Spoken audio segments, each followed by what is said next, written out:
They said no one had ever made him flinch. Not rivals, not enemies, not even the men who tried to kill him.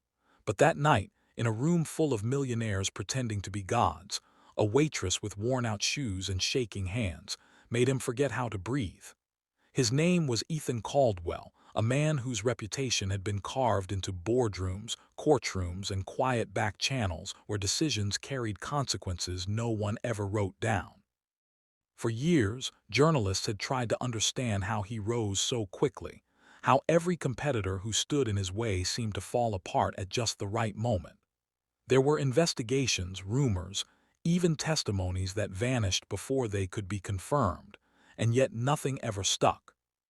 He was described as disciplined, controlled, and above all, untouchable, the kind of man who could sit across from you, listen without expression, and leave you questioning whether you had already lost before the conversation even began. That was the version the world knew, the version carefully presented through interviews, charity appearances, and public statements crafted to suggest precision without revealing intention, power without showing its cost, and a past that appeared clean because no one had ever been allowed to look closely enough to find the fractures hidden beneath it. The restaurant that hosted that moment was called Ardent, an establishment in Manhattan known less for its menu and more for the privacy it offered those who could afford it. A place where conversations happened in lowered tones and agreements were sealed with nods rather than signatures, where staff were trained to move quietly and disappear even more quietly, and where a single table could carry more influence than an entire government office across the city. That evening, the room was filled with people who had spent their lives building power, protecting it, and pretending it didn't change them. Individuals who understood the rules of silence, who knew when to speak and when to observe, and who recognized that certain names carried weight that could not be measured in money alone. Ethan Caldwell sat at the center of that space, not because of the table he chose, but because of the attention he commanded without effort. His posture relaxed, his expression unreadable, his presence enough to shift the atmosphere around him in ways no one openly acknowledged but everyone instinctively understood. Before we dive deeper, let us know in the comments where you're watching from. We'd love to hear from you.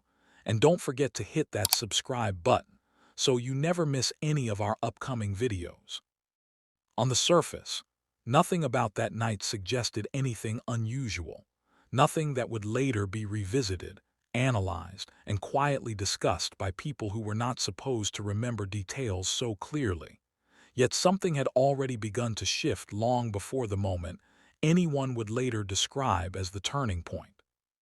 The staff moved with their usual rhythm. The low hum of conversation filled the room, and the city outside continued without interruption, unaware that within those walls a story that had remained buried for years was about to find its way back into the present, carried not by force or confrontation, but by a single interaction so brief that most people in the room did not fully understand what they had witnessed until much later. Her name was Leila Bennett, and unlike the others working that night, she had not been part of the original schedule, her shift added at the last minute after someone else called in sick, a small detail that would later take on a significance no one could have predicted at the time. She had only been working at Arden for a few weeks, still adjusting to the expectations, still learning the unspoken rules that governed how things were done, rules that emphasized distance, discretion, and above all, obedience. The understanding that the people she served were not to be questioned, not to be studied, and certainly not to be remembered in ways that extended beyond the immediate task at hand. Yet from the moment she stepped into the dining area that evening, something about her focus seemed different, as if she were not simply performing a role but searching for something, her attention lingering just a fraction longer than necessary, her movements careful in a way that suggested more than nervousness, and her gaze occasionally returning to one table in particular. Ethan noticed her before she reached him, though nothing in his expression indicated that he had, his awareness sharpened by years of observing details others overlooked. of reading intentions in small gestures and subtle shifts in behavior, a skill that had served him well in environments where information was rarely offered directly and almost always concealed beneath layers of strategy and misdirection. He watched as she approached, her steps measured, her posture aligned with the training she had received, and yet there was something else there, something he could not immediately define, something that did not fit the pattern he had come to expect from people in positions like hers. When she placed the glass in front of him, her hands were steady enough to avoid drawing attention, but not steady enough to hide the tension that ran through them, a tension that seemed to carry meaning beyond the simple pressure of performing under scrutiny.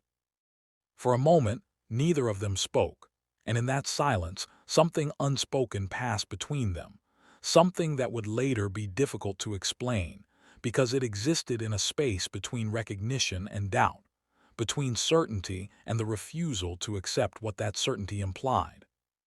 Ethan's gaze lifted just slightly, not enough to break the boundaries typically maintained in such interactions, but enough to acknowledge her presence, and in that brief exchange, Leela made a decision that would alter everything that followed.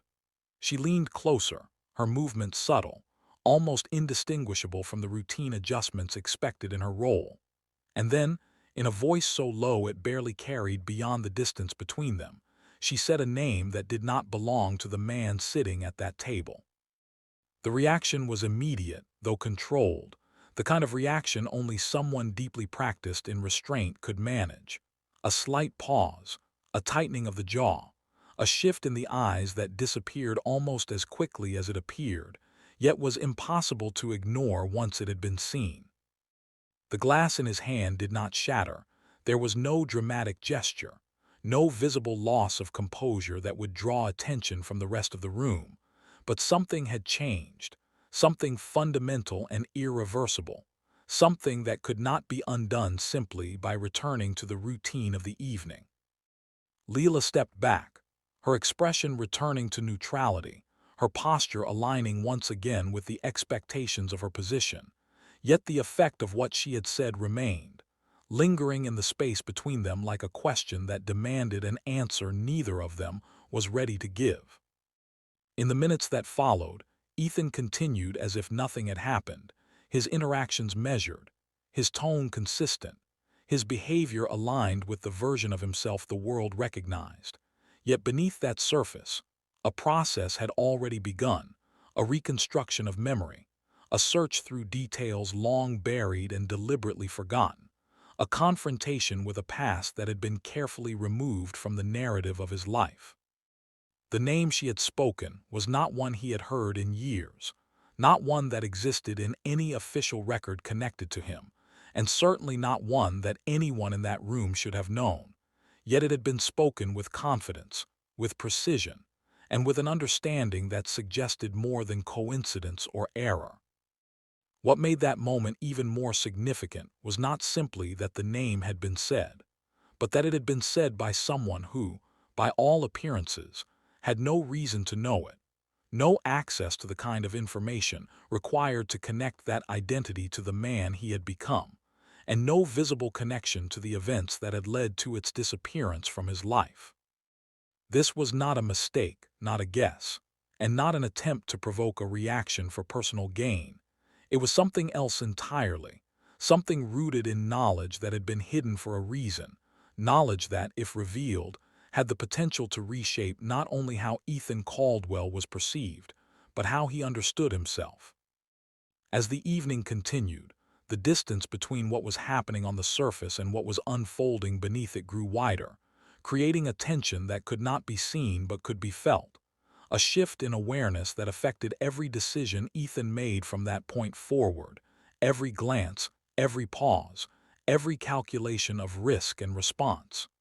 He did not call attention to Leela, did not question her directly, did not break the structure of the environment he controlled so effectively. Yet his focus had changed, narrowing in a way that indicated the situation was no longer routine, no longer contained within the predictable patterns he relied on. By the time he left the restaurant, the night had already taken on a different meaning, No longer just another evening in a life defined by control and precision, but the beginning of something he had spent years ensuring would never resurface, something that now stood directly in front of him, not as a memory, but as a presence, real and unavoidable. And as he stepped into the quiet of the city outside, the question was no longer whether the past would remain buried, but how much of it had already found its way back, and what it would demand in return. His name was Victor Hale, a man who didn't build an empire, he took it: steel, oil, politics, silence. If something stood in his way, it disappeared. No scandals, no loose ends, no past. At least, that's what everyone believed.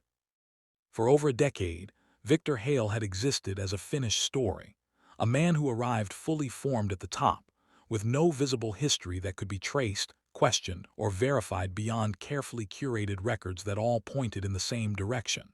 Success earned through discipline and timing.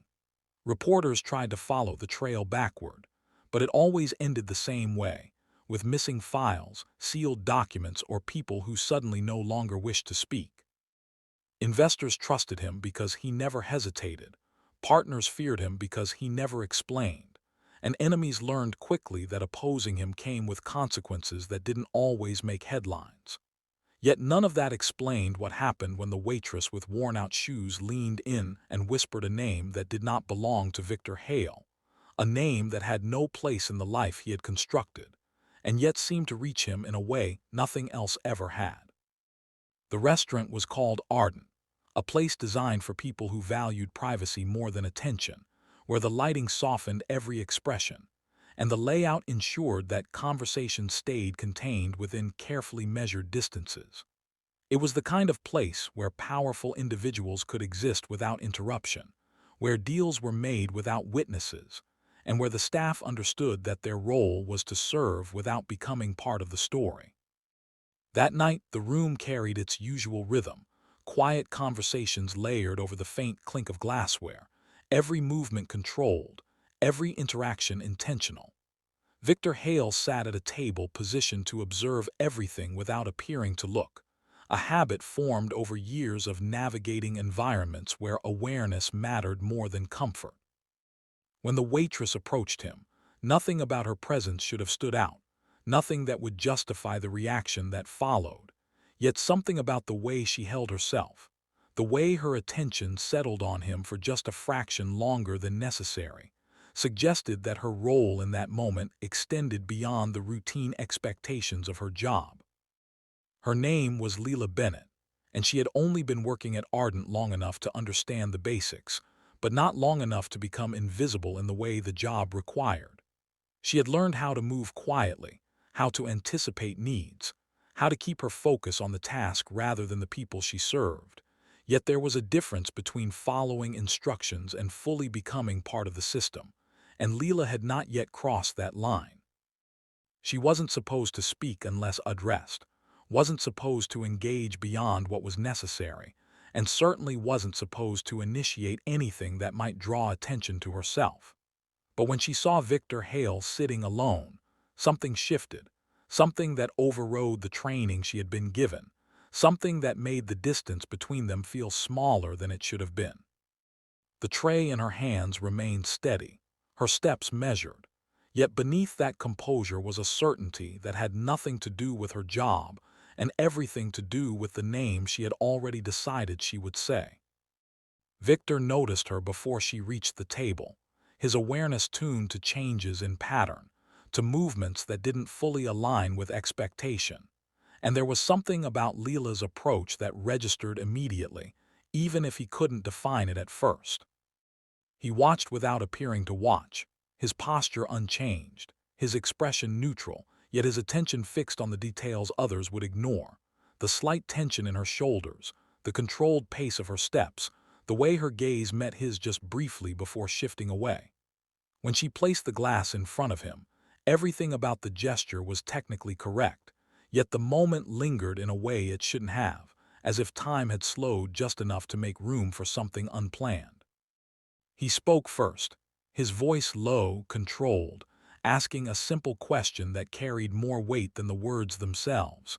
and she responded exactly as expected, her tone respectful, her expression composed, yet neither of them moved away from the moment as quickly as they should have. There was a pause, brief but noticeable, and in that pause, Leela made a decision that could not be undone. She leaned in slightly, close enough that her voice would not carry beyond the space between them, close enough that the words she was about to say would belong only to him. It was a small movement, one that could easily be mistaken for routine, yet it carried an intention that set it apart from everything else happening in the room. Victor did not react immediately, his attention still fixed, his posture unchanged, yet something in his focus sharpened, as if he sensed that the moment was about to shift in a way he could not control. When she spoke, it was just one word, delivered quietly, without hesitation, a word that did not match the identity he had presented to the world, a word that had no place in that setting, and yet landed with a precision that made it impossible to ignore. The effect was subtle on the surface, a slight stillness, a fraction of a second where his control wavered before returning, but beneath that surface, the impact was immediate and unmistakable. Victor Hale, a man defined by his ability to remain unaffected, had been reached in a way no one else had managed, not through confrontation or force, but through recognition, through a connection to something he had spent years ensuring no one could access. Leela stepped back as if nothing had happened, her expression neutral, her posture aligned with the expectations of her role. Yet the space between them had changed, charged with something that neither of them could dismiss. Around them, the restaurant continued as usual. Conversations resumed. Glasses were raised. Deals moved forward, yet at table 7, the reality was different, shaped by a single word that had reopened a past Victor believed no longer existed, and by a waitress who clearly knew more than she should have. Victor did not call her back, did not question her in that moment, did not allow the reaction to extend beyond what he could control, yet his attention followed her as she moved away, tracking her path through the room, noting every detail as if committing it to memory. The name she had spoken echoed in his mind, not as a distant memory, but as something immediate, something present, something that refused to stay buried. It was not just the word itself, but the way she had said it, the certainty behind it, the absence of doubt or hesitation that made it clear this was not a guess, not a coincidence, but a deliberate act. For the first time in years, Victor found himself facing a question he could not immediately answer, a situation that did not fit into the patterns he understood, and a possibility he had spent too long avoiding to confront without consequence. Across the room, Leela continued her work, her movements consistent, her interactions controlled, yet beneath that surface, her focus remained fixed on the man at table 7, on the reaction she had seen, on the confirmation she had been waiting for. She had not come there by accident, had not spoken that name without reason, and had not taken that risk without understanding what it might lead to. The moment had passed, but its effect remained, shaping everything that would follow, creating a tension that would not resolve easily, because what had been revealed in that brief exchange was not just recognition, but connection, a link between two identities that were never meant to exist in the same space again. As the night continued, Victor's control remained intact on the surface, his interactions precise, his demeanor unchanged, yet internally, the balance had shifted, forcing him to reconsider assumptions he had treated as permanent. The past he had erased was no longer as distant as he believed, and the presence of someone who could access it without permission introduced a variable he could not ignore. By the time the evening began to wind down, the question was no longer whether Leela Bennett would be noticed again, but when, and under what circumstances, because whatever had begun at that table was far from over, and the name she had spoken was only the beginning of something much larger, something that would continue to unfold whether Victor chose to confront it or not. The restaurant was called Velour. You didn't go there to eat. You went there to be seen. Dim lights, whispered deals, power dressed in expensive suits, Even the staff knew the rules: don't speak unless spoken to, don't look the guests in the eye, and under no circumstance draw attention. Velour operated on a kind of discipline that went beyond service, a system where silence was currency and discretion was survival, where every detail was designed to protect the people inside from the outside world, and sometimes from each other. The layout ensured distance, the lighting concealed expressions, and the staff moved like shadows, present only when needed and forgotten the moment they stepped away. For men like Victor Hale, it was the perfect environment, a place where control extended beyond business into atmosphere, where nothing unexpected was supposed to happen. And yet, on that night, in a room built to prevent disruption, the smallest break in those rules would become impossible to ignore, because the waitress who approached table 7 was not there to remain invisible, and the man who had never flinched was about to be seen in a way no one in that room had ever witnessed.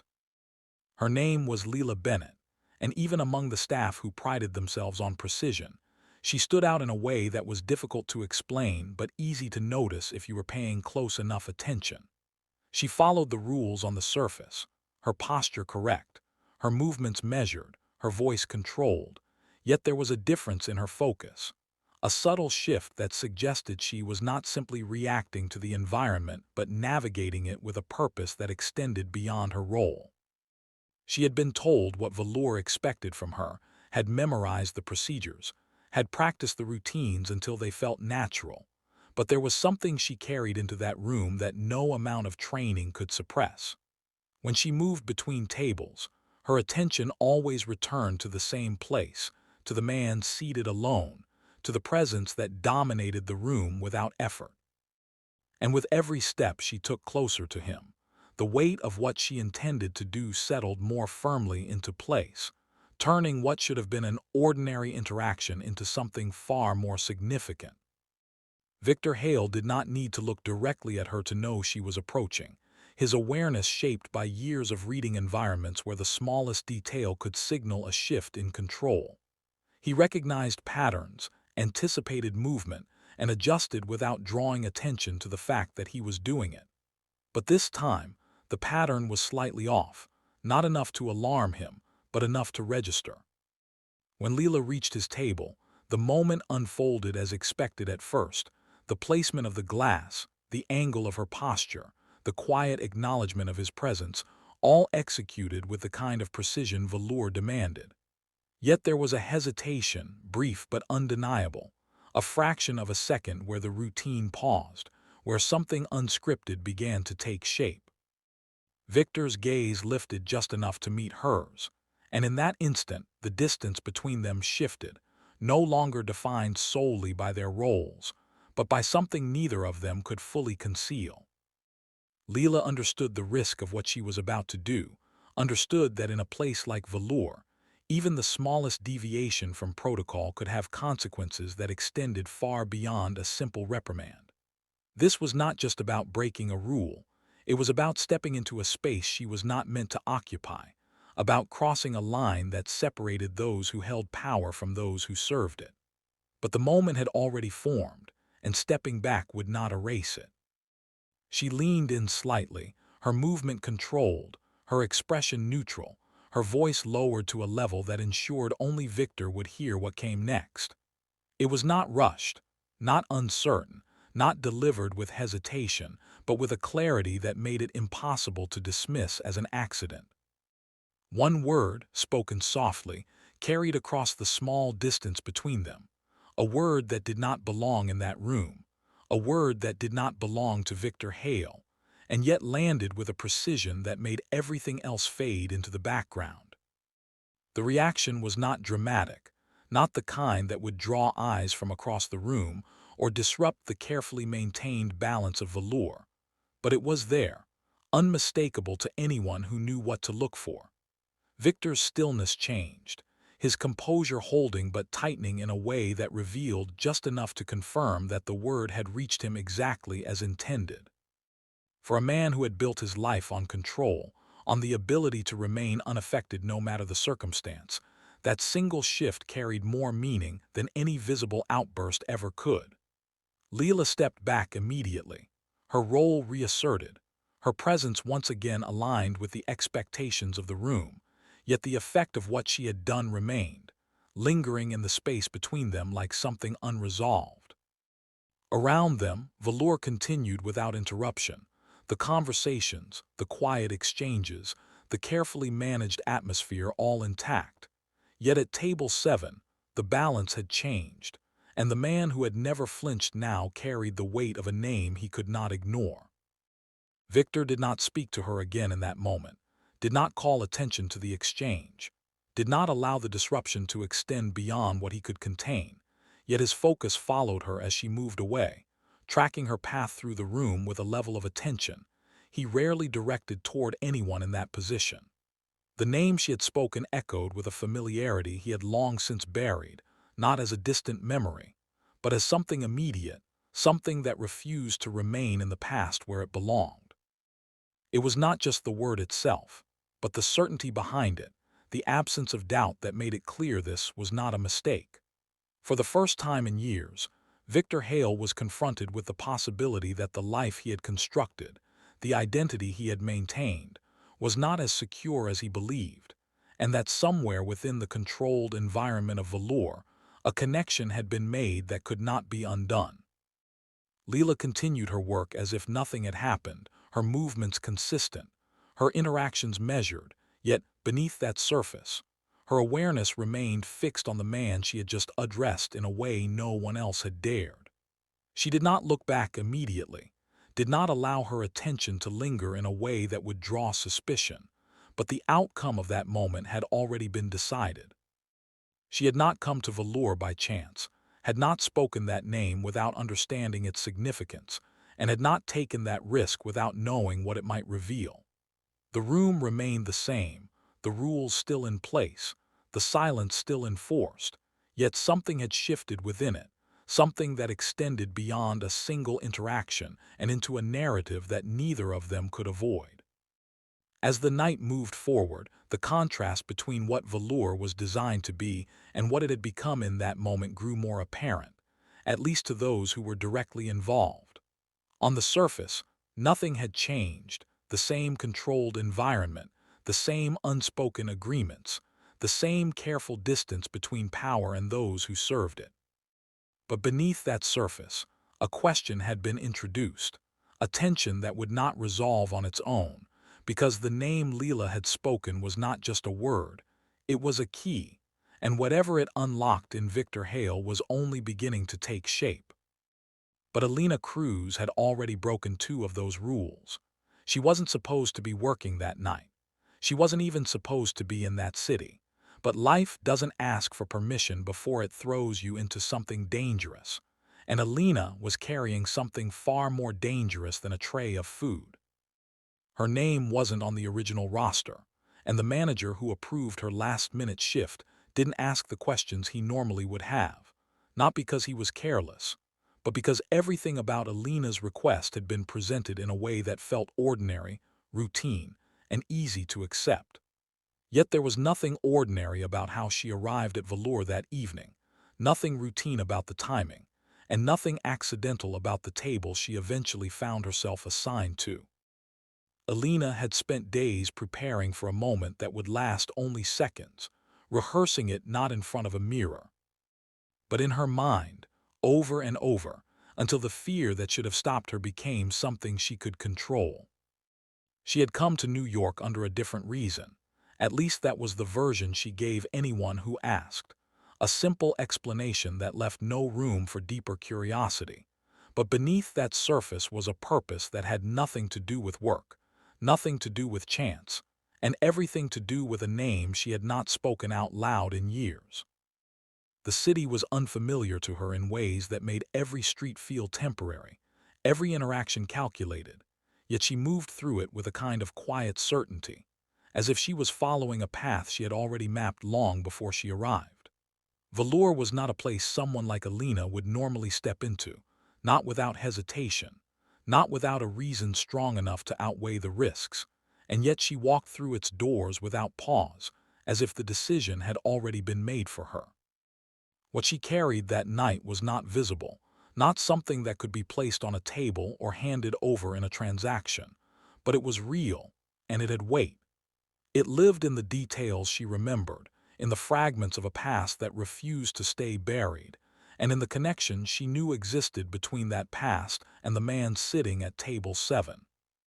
Elena understood what Victor Hale represented, understood the distance between his world and hers, and understood the consequences of crossing that line. Yet none of that was enough to stop her. Because this was not just about breaking rules inside a restaurant that thrived on silence and control. It was about confronting something that had been left unresolved for too long, something that had followed her across cities, across years, and into that exact moment. As she adjusted her uniform and stepped onto the floor, her focus narrowed, not on the room, not on the guests, but on the single point where everything would come together. Every movement she made after that was intentional, every step bringing her closer to the moment she had already committed to, the moment when the distance between who Victor Hale claimed to be and who he once was would collapse into a single word. And as she moved through the dimly lit space of Velour, carrying nothing more than a tray in her hands, she also carried the one thing Victor Hale had spent years making sure no one else could reach, a truth that did not belong in that room, but was about to be spoken anyway. Table 7, reserved, untouchable. Victor Hale sat there alone, his presence swallowing the entire room. Even the senator across the hall lowered his voice when Victor shifted in his seat. Elena approached slowly, one step, then another. Her hands were steady, but her heartbeat was not. It wasn't fear of him, not in the way the others felt it, the quiet intimidation that kept conversations careful and movements controlled. What moved through Elena was something different, something heavier, something tied to memory rather than reputation, to a past that refused to stay in the place it had been left. Every step toward table 7 shortened the distance between what she knew and what she was about to confirm, and with each step, the reality of what she was doing settled deeper into her chest, steady but impossible to ignore. Victor didn't look up immediately, and that was expected, part of the rhythm of power in a place like Velour, where acknowledgement was given only when chosen, never assumed. His attention remained on the glass in front of him, untouched, as if even the simplest action required a level of consideration no one else in the room could understand. But he was aware of her, aware of the shift in movement, the slight difference in timing that set her apart from the others who had approached his table that night. He had built his life on noticing what didn't fit, on recognizing patterns that others overlooked. And Elena, despite her effort to remain within the lines, carried something that didn't fully belong. She reached the table and stopped at the exact distance she had been trained to maintain, close enough to serve, far enough to remain invisible. For a moment, everything aligned with expectation, the controlled posture, the measured breath, the quiet stillness that defined the role she was supposed to play. But beneath that surface, the moment was already unfolding, shaped not by protocol but by intention. Elena's grip on the tray remained firm, her movements precise, yet her focus was no longer on the task. It was on him, on the man who had spent years ensuring that no one could connect him to the name she carried with her. Victor's hand shifted slightly, a small movement, almost unnoticeable, but enough to signal that he was about to engage, to acknowledge her presence in the way he always did, controlled, distant, and final. But before that moment could fully form, before the interaction could settle into its expected pattern, Elena felt it, the exact second where hesitation would cost her everything she had come for. And so she moved just slightly, just enough to close the distance, her composure intact, her expression unchanged, but her purpose now impossible to turn away from. Because standing at table 7, in front of the one man no one questioned, Elena Cruz was no longer just a waitress following rules. She was the only person in that room who knew that Victor Hale was not the name that truly belonged to him, and the next few seconds would decide whether that truth stayed buried or finally came to the surface. She placed the wine down, perfect angle, perfect posture, just like they trained her. Victor didn't look up. "Late," he said coldly, not loud, but the kind of voice that didn't need volume. Elena nodded. "Apologies, sir." She should have walked away. That was the moment, the safe exit, the exact point where everything could have ended quietly, where she could have turned, blended back into the rhythm of Velour, and left the past exactly where it had been buried. No one would have questioned it. No one would have noticed anything unusual. Victor Hale would have remained Victor Hale, untouched, unchallenged, and whatever truth Elena carried would have stayed locked inside her, unresolved but contained. For a brief second, she felt that option clearly, the simplicity of it, the relief that came with choosing silence over consequence. But she didn't move. Something held her there, not hesitation but certainty, the kind that doesn't ask permission and doesn't wait for the right conditions. Victor's hand shifted toward the glass, a small, controlled motion, yet Elena noticed something almost no one else would have, a faint tremor, subtle enough to be dismissed, but real enough to exist. It didn't match the man the world knew, the man who never faltered, never hesitated, never revealed anything that could be read as weakness. And in that moment, Elena understood that what she had come for was not just possible, it was already within reach. Victor finally looked up, his eyes meeting hers for the first time, sharp, calculating, and unreadable, the kind of gaze that had ended negotiations before they even began. For most people, that look was enough to step back, to retreat, to remember their place. But Elena didn't look away immediately.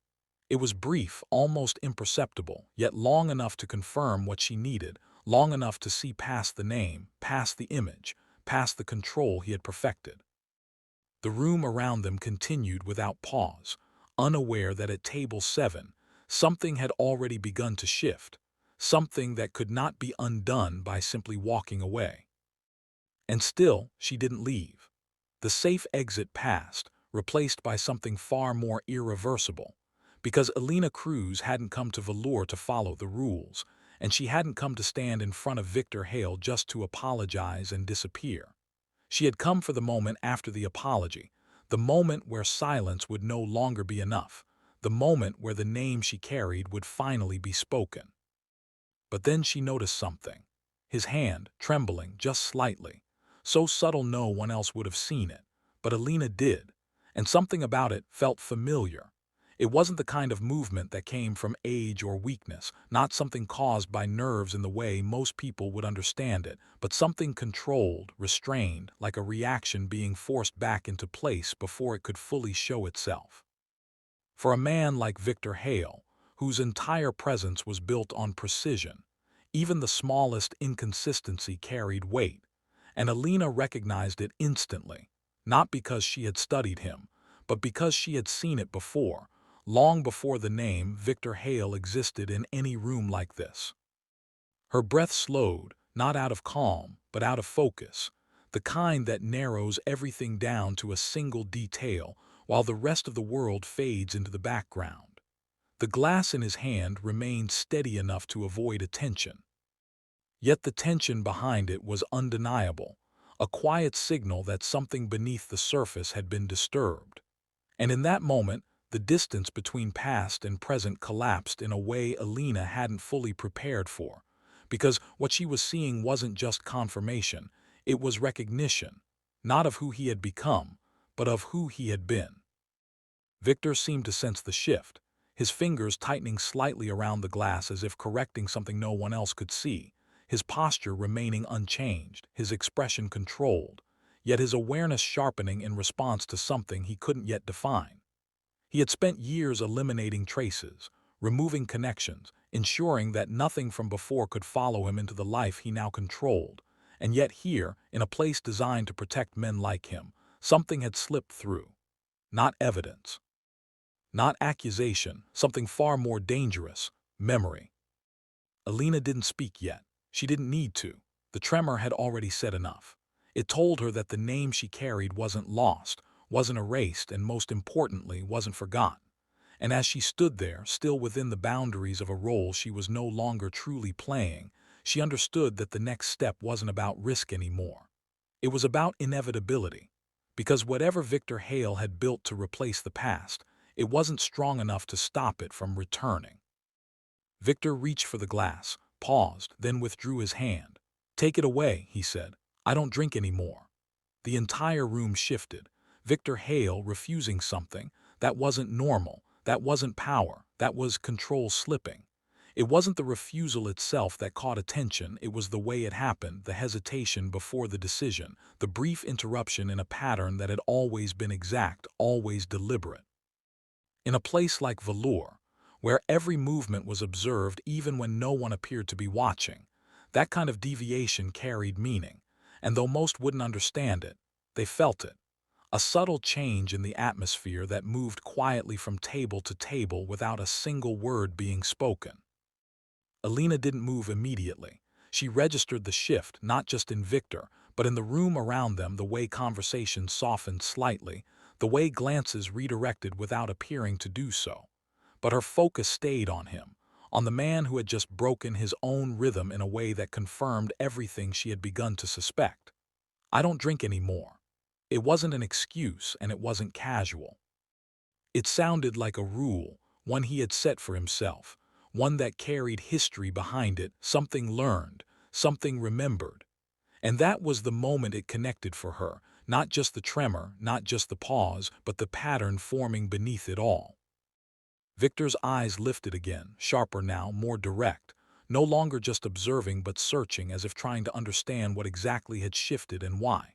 He studied her, not as a waitress, not as part of the background, but as something that didn't belong, something that required attention.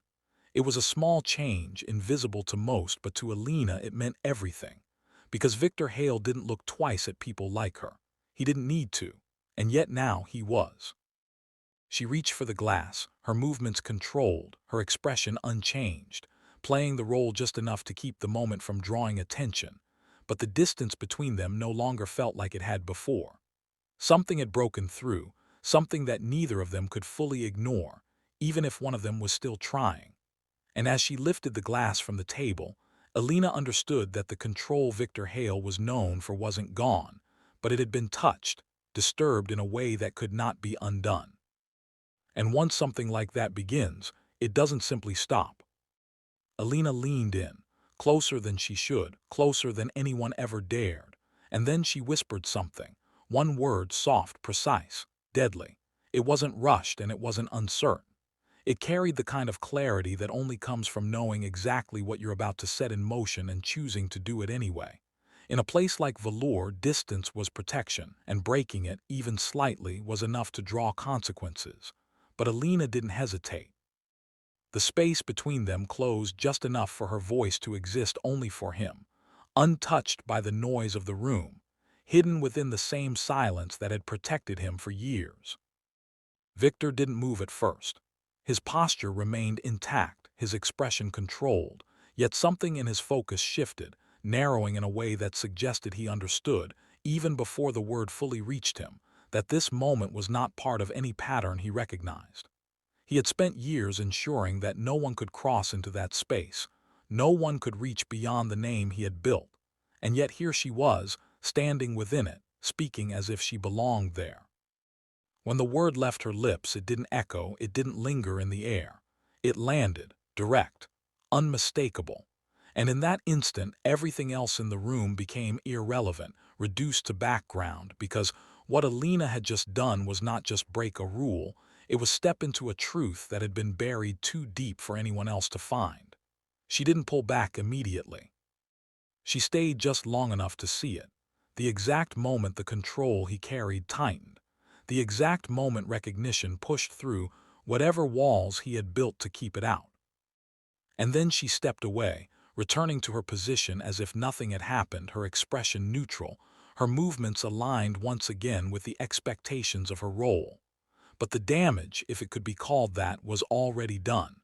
Because that one word wasn't meant to be taken back, and it wasn't meant to be ignored. It was meant to be heard. And more importantly, it was meant to be remembered. "Not sir, not Mr. Hale, not anything from this world," she said. "Mateo." The sound of it didn't travel across the room. It didn't need to. It stayed right there between Elena Cruz and Victor Hale, locked into the narrow space where everything else had been shut out. For a fraction of a second, the world at Velour didn't continue the way it was supposed to. Conversations didn't matter. Glasses didn't matter. The careful choreography of power, silence, and distance that defined the room suddenly felt secondary, like a background that had been muted without anyone noticing. Victor didn't respond immediately, not because he didn't hear it, but because the name didn't belong in the present. It didn't belong in Velour.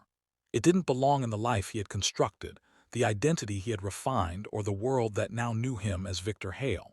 And yet it was there, spoken clearly, deliberately, by someone who had no reason to be standing in front of him unless she knew exactly what she was doing. His eyes didn't widen. His expression didn't break. But something underneath it all shifted. Something controlled so tightly that even a fraction of movement felt like collapse held back by force. Elena didn't repeat it. She didn't need to. She had already seen the reaction she came for, not in movement, but in restraint. The kind of restraint that only exists when something buried too deep has been touched. Around them, Velour continued to function, unaware of the fracture forming at table 7, unaware that the name Victor Hale had been carrying for years had just been split open in a single breath. And in that silence that followed, the truth was no longer hidden in the past. It was standing right there in the present, looking directly at him, and waiting to see what Victor Hale would do now that Mateo had finally been spoken out loud. Victor froze, the glass in his hand shattered. No one moved, no one breathed, because in that moment, the most powerful man in the room looked like someone who had just seen a ghost. The sound of breaking glass should have been loud enough to pull attention from every corner of Velour, but it didn't feel like noise. It felt like interruption, a fracture in a reality that had been carefully maintained for years. Liquid spilled across the table, catching the dim light. But no one reacted, not because they didn't notice, but because something about Victor Hale made reaction feel impossible in that instant, as if acknowledging what had just happened would make it more real than they were prepared to accept. Victor didn't immediately pull his hand back. For a brief moment it stayed there, caught between control and collapse, as if his body hadn't fully received the signal to respond. His expression didn't change in the way people expected fear or shock to appear. Instead, it tightened, restrained, locked down so quickly it almost erased the evidence that anything had shifted at all. But Elena Cruz saw it. She saw the delay. She saw the stillness that didn't belong. And most importantly, she saw the recognition that could not be fully suppressed. Around them, the room remained frozen in a different way. Conversations didn't resume. Glasses didn't lift. Even the staff who had been trained to ignore everything that didn't directly involve service found themselves unable to continue as normal, because something had changed at table 7 that didn't fit into the rules of Velour anymore. It wasn't about a broken glass. It wasn't about a spilled drink. It was about Victor Hale reacting to a name that wasn't supposed to exist in his world. Elena didn't step back. She didn't move forward either. She stayed exactly where she was, watching, waiting, not for confirmation anymore, but for what came after confirmation.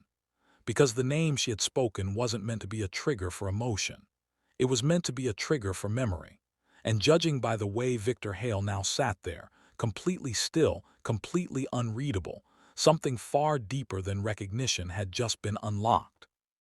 And in that silence, heavier than any sound, it became clear that Victor Hale wasn't just a man who had reacted.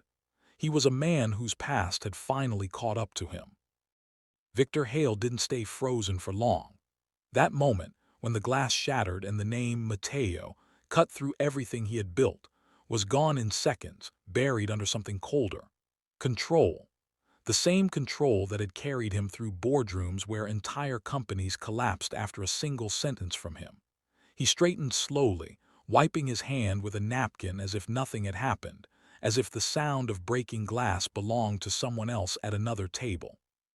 When he finally spoke, his voice was low again, measured, stripped of anything that could be mistaken for emotion. "You're mistaken," Victor Hale said, not looking at Elena Cruz directly now but still aware of her presence in a way that made the air feel tighter. "I don't know that name. It should have ended there. That would have been the expected response in Velour, denial followed by silence, followed by the quiet correction of whoever had stepped out of line. But Elena Cruz didn't move. She didn't apologize. She didn't retreat into invisibility the way the staff were trained to do. She stood exactly where she was, as if the rules of the room no longer applied to her. Victor Hale's gaze shifted slightly, just enough to register her refusal. Then, without raising his voice, he gave an order to the floor manager standing nearby. "Remove her from my section." The instruction was calm, almost routine, but it carried the weight of finality. Around them, subtle movement began again. Staff who had paused now re-engaged, careful not to draw attention, trained to resolve disruption without creating spectacle. 2 steps toward Elena Cruz, a polite angle, a rehearsed approach. But something stopped it from becoming routine. Victor Hale didn't look away. He should have. That was the rule of his world. Once you removed a problem, you erased it from sight. Instead, he watched. Not openly. Not in a way that would be noticed easily. But his attention stayed on Elena Cruz as she stood there, unflinching, her presence refusing to dissolve into the background. Elena Cruz finally moved, but not in the direction they expected. Not toward exit, not toward compliance. She turned slightly, just enough to keep Victor Hale in her line of sight as she was approached. And in that small adjustment, something shifted again. Because Victor Hale saw it, the way she wasn't afraid of being removed. The way she wasn't reacting like someone who had made a mistake. That wasn't normal. That didn't fit. And Victor Hale had built his entire life on recognizing what didn't fit before it became dangerous. For a brief second, something flickered in his expression. Not recognition of her, not yet, but recognition of something else, a structure, a pattern, a memory trying to surface and being forced back down. It passed quickly, replaced again by calm authority, but Elena Cruz saw it, and Victor Hale felt that she saw it. As she was guided a step away from the table, Victor's eyes stayed on her longer than they should have. Just long enough for something buried in him to react without permission. A fragment. A name not spoken, a version of himself that did not belong to Victor Hale, gone before it could fully form. And yet, as Elena Cruz was escorted a few steps further, Victor Hale made no effort to look away. Not fully, not completely, because somewhere beneath the silence he was enforcing, something had already begun to shift, something tied to a past he had erased so thoroughly that even thinking about it felt like risk. Elena Cruz was escorted only a few steps before she stopped resisting in the way Velour expected. Not because she was compliant, but because she didn't need to be removed to achieve what she came for. The floor manager hesitated, waiting for confirmation from Victor Hale, but Victor didn't immediately give it. That hesitation was small, almost invisible, but in Velour, nothing about Victor Hale ever paused unless something inside him had already shifted. "Let her go," he said finally, voice controlled again, but tighter than before. The staff stepped back, not fully understanding why the order had changed, not understanding that Victor Hale was no longer operating purely from authority, but from calculation. Elena Cruz didn't leave the floor.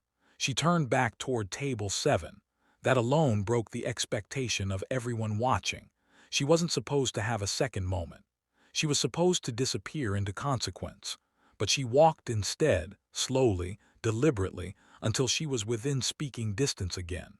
Victor didn't stop her this time. He watched her like someone watching a locked door that had already begun to open on its own. "You still don't remember me," Elena Cruz said quietly. Not a question, a statement. That line alone changed something in Victor's posture, a slight adjustment. A recognition of danger not from force but from information. He didn't answer, so she continued. "That makes sense. You stopped being that person a long time ago." Victor Hale's eyes narrowed slightly. "Be careful," he said, still controlled, still measured, but now there was something underneath it, pressure, not anger, awareness. Elena Cruz didn't flinch. "You grew up near Cedar Hollow," she said.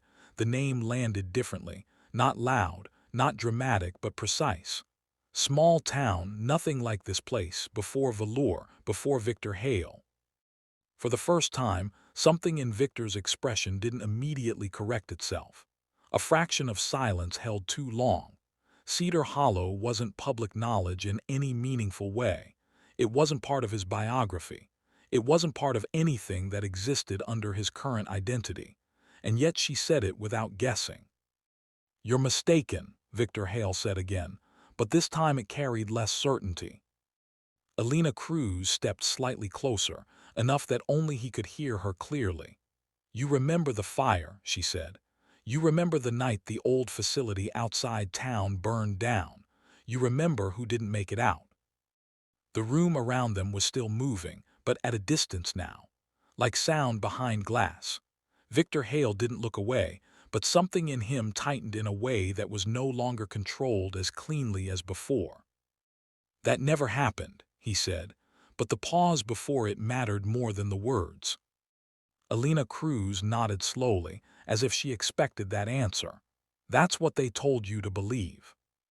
Victor Hale's gaze sharpened, not at her words alone, but at the fact that she was speaking like someone who had been there, like someone who had seen it, not read about it, not guessed it, known it.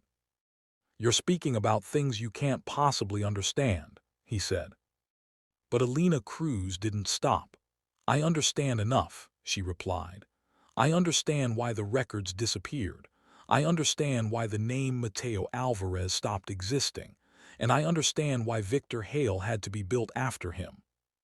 That name again, not whispered this time, not accidental, intentional. A flicker passed through Victor Hale's control, not visible to most, but undeniable to Elena Cruz. It wasn't denial anymore. It was containment, like holding something behind a wall that had already started to crack. "You should leave," Victor Hale said, quieter now. But Elena Cruz shook her head. "I didn't come here for permission."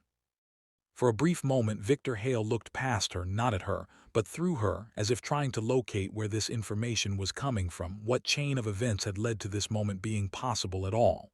And in that search, something else surfaced. Not memory fully formed, but its shadow. A place. Cedar Hollow, heat, smoke. A decision made too fast to ever undo. And for the first time in years, Victor Hale didn't look like a man correcting the world. He looked like a man remembering something he had spent his entire life trying to erase. Victor Hale didn't answer Elena Cruz immediately after she said the name Mateo Alvarez. For the first time that night, silence wasn't something he controlled, it was something that pressed against him. Velour kept moving around them, glasses still clinking, conversation still flowing, but at table 7, everything had slowed into something heavier, something unavoidable. Victor's eyes didn't leave Elena Cruz now. Not fully. Not even when he tried to look away. Because the problem wasn't what she said. The problem was that she said it correctly. Elena Cruz didn't rush him. She had already crossed the line that most people in that room would never even see, let alone step over. So she stayed still, watching Victor Hale as the version of him that the world knew started to separate from something older underneath it. Finally, Victor spoke again, but the control in his voice wasn't as clean as before. "You don't know what you're talking about," Victor Hale said. It sounded like a correction, but it also sounded like practice. Like a sentence he had used before to survive. Elena Cruz nodded slightly. "I do," she replied, "because I was there." That changed the air completely. Victor Hale's expression tightened, not in anger but in recognition of risk. Not physical risk, historical risk. The kind that doesn't leave clean damage, it rewrites everything. "That's impossible," he said, but the way he said it didn't fully commit to disbelief. It tested it. Elena Cruz stepped closer again, not invading, not retreating. "Mateo Alvarez was real," she said. "Before Victor Hale existed, before the companies, before the silence you built around yourself, there was a boy in Cedar Hollow who worked nights with his father at the industrial yard outside town." Victor Hale didn't move, but something in his jaw shifted. Not a reaction, a restraint. Elena Cruz continued, her voice steady. "There was a fire at that yard. Not an accident like they wrote in the reports. It started in the storage section, where the records were kept. And by the time anyone got control of it, everything that could identify people working there was gone. For a moment, Victor Hale looked away, just slightly. Not from her, but from the weight of what she was building. "You're mixing rumors with imagination," he said, but it lacked force now. Elena Cruz didn't stop. After the fire, Mateo Alvarez disappeared. No hospital record, no legal trace, no missing person report that survived past the first week. And then, months later, Victor Hale appeared in a completely different state with sealed documentation and financial backing no one could explain. That was the first time Victor Hale's control slipped in a way others could almost notice. A pause that didn't belong. A silence that didn't function as authority anymore. It functioned as memory trying not to surface. Elena Cruz watched him carefully now. "You didn't build yourself up alone," she said quietly. "Someone rebuilt you." Victor Hale's eyes finally hardened again, but not fully. "Stop talking," he said. But Elena Cruz shook her head. "You know I'm not wrong." That line landed differently. Because it wasn't a challenge. It was confirmation. Victor Hale's past wasn't just something erased. It was something reconstructed. Carefully, deliberately, paid for in ways that didn't exist on paper. And the question hanging between them now wasn't whether Mateo Alvarez had existed. It was who decided he needed to disappear. Elena Cruz softened her voice slightly, but not her meaning. "The fire wasn't just about destroying records," she said. "It was about removing every version of you that existed before Victor Hale." Victor Hale's expression changed again, this time not into denial, but calculation. Because that detail wasn't something she should know unless she had been closer to it than anyone was supposed to be. "You were there," he said finally, not as accusation, but as realization beginning to form. Elena Cruz didn't deny it. And in that silence, the truth stopped being something Victor Hale could push away. Because Mateo Alvarez wasn't just a name from the past anymore. He was the life Victor Hale had been built on top of. And Elena Cruz was not just revealing it. She was part of why it had to be erased in the first place. Elena Cruz didn't step back when the truth settled between them. If anything, she seemed calmer now that Victor Hale had finally stopped pretending she was a mistake. The room at Velour was still functioning around them, but it no longer mattered in the same way. Every sound felt distant, every movement irrelevant, because at table 7, the conversation had shifted into something the rest of the world wasn't meant to hear. Victor Hale studied her differently now, not as a threat in the usual sense, not as someone disrupting order, but as someone who had been present before the order even existed. "You didn't come here by accident," Victor Hale said quietly. It wasn't a question anymore. It was confirmation forming in real time. Elena Cruz didn't deny it. She let the silence stretch just long enough to make the answer feel heavier. "No," she said finally, "I didn't." That single word changed the structure of everything Victor thought he understood about the situation, because it removed the last comforting explanation he had left: coincidence, mistake, misidentification. None of those survived anymore. Victor Hale leaned back slightly, not out of relaxation but recalibration. "Then what is this?" he asked. His voice was still controlled, but now there was something underneath it that hadn't been there before. Not dominance, not certainty, pressure from uncertainty itself. Elena Cruz looked at him directly. No hesitation, no performance. "It's not recognition," she said. "I didn't see you and remember you." A pause. "I came because I was there when Mateo Alvarez stopped existing." That line didn't land like the others. It didn't need repetition. It settled in a way that made Victor Hale's stillness more pronounced than any reaction could have been, because it reframed everything.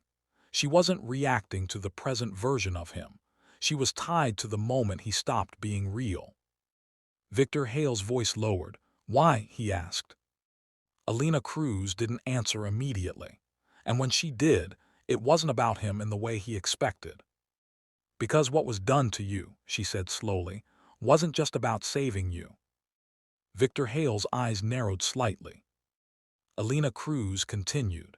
It was about controlling what you became after. That shifted something. Not emotionally. Structurally. Because now Victor Hale wasn't just confronting a buried identity. He was confronting the possibility that his entire rise, everything attributed to discipline, intelligence, and calculated ambition, was not purely his own. Someone helped you disappear, Elena Cruz said. Clean records, new name, new identity, new life built on top of a destroyed one. But that kind of transformation doesn't come without conditions. Victor Hale didn't respond immediately. For the first time, his silence wasn't dominance, it was processing. Elena Cruz stepped closer again, but not into his space, into the truth. And I wasn't just at the fire, she said. I was inside what came after it. That detail landed differently. Because now she wasn't just a witness. She was part of the structure that replaced him. Victor Hale's gaze sharpened. You were involved, he said quietly. Elena Cruz didn't flinch. I was used, she corrected, just like you. That word used cut deeper than anything spoken before it, because it removed the illusion of separation between them. It suggested design, intent, systems behind identities. For the first time, Victor Hale looked less like a man in control of a room, and more like a man standing inside something built around him without his full consent. Elena Cruz's voice softened slightly, but not her meaning. You've been living as Victor Hale for so long you forgot that Mateo Alvarez didn't just disappear, she said. He was replaced. A pause. And I know who made that decision. That was the final shift. Because now the story was no longer about what Victor Hale had been. It was about who owned the transition between who he was and who he became. Victor Hale spoke slowly. Why tell me this now? Elena Cruz held his gaze. Not for sympathy, not for closure, but for outcome. Because they're coming back, she said, and this time they're not rebuilding you. A beat. They're deciding whether Victor Hale continues or whether Mateo Alvarez finally returns. And for the first time since the night began, the choice wasn't about power in the room at Velour. It was about identity itself. And Victor Hale understood with absolute clarity that Elena Cruz hadn't come to expose him. She had come to force him into a decision he could no longer avoid. Stay the man the world fears, or become the truth he was built to replace. Elena Cruz didn't break eye contact with Victor Hale when she said it, not when the weight of everything she had revealed was still settling between them, not when Velour continued moving around them like nothing had changed. Because for everyone else in that room, nothing had changed. But at table 7, Victor Hale wasn't the same man who had sat down earlier that night. You still think this is about exposure, Elena Cruz said quietly. About me showing people who you used to be. Victor Hale didn't respond immediately. His silence now was different from before. It wasn't control. It wasn't authority. It was calculation under pressure.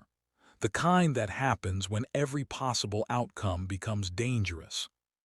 Elena Cruz stepped back just slightly, finally allowing space between them again, but not distance.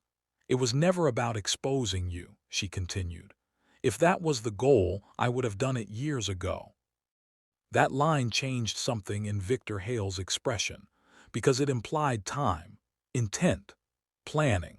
This wasn't a spontaneous confrontation. It was part of something that had already been in motion long before tonight. Victor Hale spoke slowly. Then what is it about? Elena Cruz didn't answer right away. Instead, she glanced briefly across the room, as if confirming something only she could see. Then she looked back at him. It's about what's coming, she said. A pause. And about who is bringing it. Victor Hale's eyes narrowed slightly, not in disbelief anymore, in recognition of escalation. "Who?" he asked. Elena Cruz's voice lowered. "Someone more powerful than Victor Hale." That name, Victor Hale, sounded different when she said it this time, not as identity, but as something temporary. She continued, "Someone who didn't just erase Mateo Alvarez, but authorized it." That sentence landed heavier than anything before it. Because until now, Victor Hale had been processing Elena Cruz as someone connected to the past, a witness, a fragment, a leftover piece of something he survived. But this reframed everything. He wasn't the origin of the story. He was the result. Victor Hale leaned slightly forward now.